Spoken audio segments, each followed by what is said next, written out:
All right, so we are going to discuss in this video, which is a very important video as far as this particular chapter is concerned. We have to discuss two of the major economic problems that plague the world today, and especially the third world, and especially our country. So, one of the problems is the problem of poverty, and the other is the unjust and inequitable distribution of income. All right, for this purpose, for our purpose, I've used the word maldistribution of income because when you say mal, it becomes like a malady, it becomes like a disease. Anyway, so we are going to discuss that in a bit. But of course, in this video, we are going to, and this is going to be a series of videos. So we are going to integrate several concepts that we have studied. We are going to integrate the concept of national income into this. We are going to integrate the concept of uh,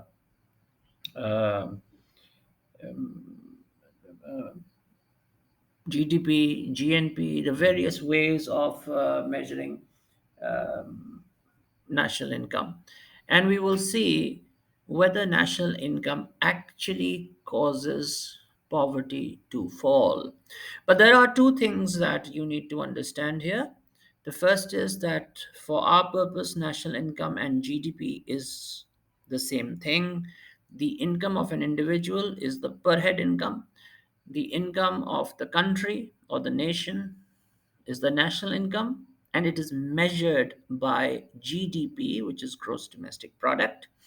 And when you take GDP and divide it by the number of households, what you get is GDP or income per head or per household. And this is called per capita GDP. Okay, in very simple terms, in economics, capita means head. Capita means one household. Capita means like one person. How much should one person get? So, and at the beginning only, I'll talk about this example that if one person, if a nation is earning, let's say, $12,000 a day, and there are six people in that nation. All right, so uh, how do you calculate per head GDP or per capita GDP? Simply GDP divided by the number of people. So the GDP is 12 12,000, and there are six people. So one person should get, now that's the very important thing, should get $2,000.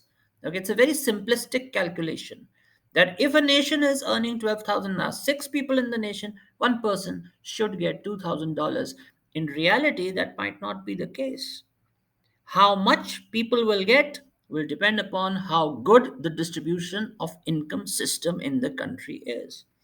If you are making people work and they are earning $12,000 for the country, but you are keeping $11,000 out of those 12,000, then the remaining five people in the country will have to get, will have to divide that 1,000 remaining dollar among them, and that 1,000 will be uh, 5 divided by 1,000, which is $200, not $2,000. So people will be rich, and you will be able to fight poverty if you establish a just economic system which brings about an equitable distribution of income. All right, so we will start there. I understand that I've given you a very lengthy introduction. So, what is poverty then? Remember, poverty is an old problem, but it is a problem which is becoming more and more acute with the passage not of years, months, or weeks, but the passage of hours is making poverty worse.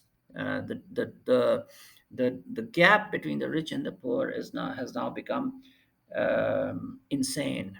All right. So let's look at what poverty is. Poverty is the state where people cannot afford material possessions, or even if they can afford very few material possessions, maybe some clothes, maybe a piece of bread a day or something like that. But material possessions are very few. So, in the study of economics and the study of sociology, Poverty is divided into two parts: absolute poverty and relative poverty. So, what is absolute poverty? Absolute poverty is um, whenever you say absolute in economics, what does it mean? It means that you are not comparing it with anything else. That is what absolute means. Absolute, the difference, there is a difference between absolute in English and absolute in economics. In economics, absolute means when you're not comparing anything, when something is standalone, is absolute. So in absolute terms, what is poverty?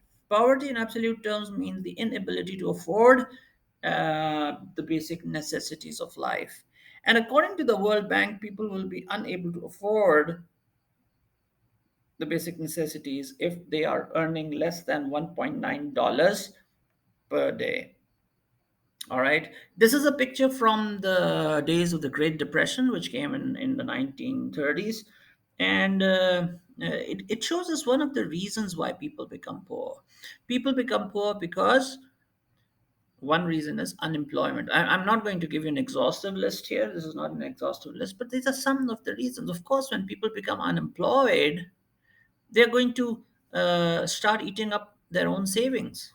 It's like knowing on your own entrails. Okay, you are going to use your own savings up to the point where you have no savings left, and then you cannot afford necessities. You reach the point of absolute poverty. Another problem which contributes to absolute poverty is conflict. Okay, nationalism gone crazy has led to a lot of conflict in the last century and in this century as well. All right. So yeah, absolute poverty is caused by conflict where people are unable to do the work, unable to transport the goods to the market because there are no markets left. There are no road transport. Please keep one thing in mind: when a nation wants to develop something, the first thing it does is it creates a network of roads and communication. In a conflict, the first thing you destroy is the network of roads and communication. Okay, it's a very interesting thing. You want to build your country, put roads and communication in place. You want to destroy a country, that's what conflict does. If you want to destroy a country, destroy the communication network, destroy the road network, because people are unable to move, goods are unable to be transported. The result is disaster. Okay, and people become then absolutely poor. Rich people become poor. Okay, because because they cannot work. You cannot work in a situation uh, where there's conflict. Now let's come. These were the reasons. Now let's look at some of the examples. Homelessness is a classic example of absolute poverty. Okay, people who are homeless, they do not have a basic necessity. Shelter is a basic necessity without which human beings, either their quality of life is degraded or their life is cut short. So homelessness is a situation which becomes an example of absolute poverty. All right. Another reason which in the yesteryears it was considered a major reason, but now it has disappeared from the books, but it remains a major reason, is poverty induced by disability. People who become disabled, let's say in war, let's say because of accidents, they're not able to work, and when they are not able to work, they're not able to contribute to the to society. Then there is this is the first form of poverty, which is absolute poverty, and now we have what is called relative poverty. All right, relative poverty is, as I said, in absolute, you don't compare one with the other. In relative, you do compare one with the other. All right, you do compare people with other people. So, what does relative poverty mean? See, the person in the middle who belongs to the middle class, he is not a poor person per se.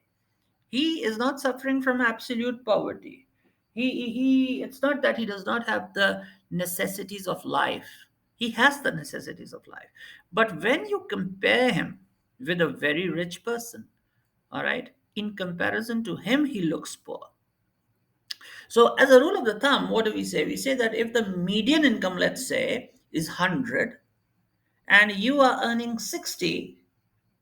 Okay, so you have fallen into the trap. You are now relatively poor compared to compared to the rich person. You are relatively poor. So 40% decrease in income compared to the median income in the country becomes the point where you are suffering from relative poverty. Anyway, this is the World Bank definition. The uh, what you can understand conceptually is that when one person is compared to the other, and the other person has better resources, better material, better material resources to fulfill his needs and wants, and the other person does not, then this other person, even though he can afford the necessities, becomes poor in comparison to the rich person. So relative poverty is relative, it is in comparison to the others. What is the method of trying to fight poverty? uh, how do people get rich? People get rich when the national income rises. All right, there is the possibility that people can become rich if the income of the country goes up, but as I gave you the example in the beginning, if the national income goes up, there is no guarantee that people will become better off. They will be better off only when there is a system in place that will bring about a just and equitable distribution of income, thereby helping the poor as well as the rich. No one is against the rich, but things must be equitable. So there are various ways of measuring this national income. One way of measuring is GNP, gross national product. Another way is gross net domestic product. Another way is net economic value. But we are normally we use the GDP. All right, the GDP can, when the GDP rises, it's better off. So GDP, what is GDP? GDP then is calculated as the market value of the goods, that you make, or the services that you sell, or the services that you provide. Please keep in mind that in order to increase your GDP, first you need to increase your output. If you are going to make goods, then you're going to sell them. When you sell them, you're going to make income. That income becomes the income of the people. A very good way of increasing your GDP is trying to improve trade. And please keep in mind, when your income goes up from one year to the next, the income is accumulated. Accumulated income is called wealth. Now, people become wealthy when they are able to accumulate the income. And nations who have been wealthy in the past, please keep in mind, rule of the thumb, the superpower, the prevailing superpower in any time is also the country with the highest GDP. We're going to show that in the next video through a video presentation. But please keep in mind, England, for the most part, in the 19th century, 40% of all the ships sailing on the high seas were British trade ships. So Britain used trade of as a method of increasing its uh, economic prowess throughout the world. All right. So as we have seen in this video, please try and understand. We have looked at the problem of poverty, the types of poverty, and the method of fighting poverty uh, in theory. Now we are going to see that those countries which are powerful are those countries which have the highest national income. That was true in the 19th century, in the ninth century, that is true in the 21st century. And we are going to demonstrate that through a video. All right. Thank you very much indeed. Stay tuned for the next video.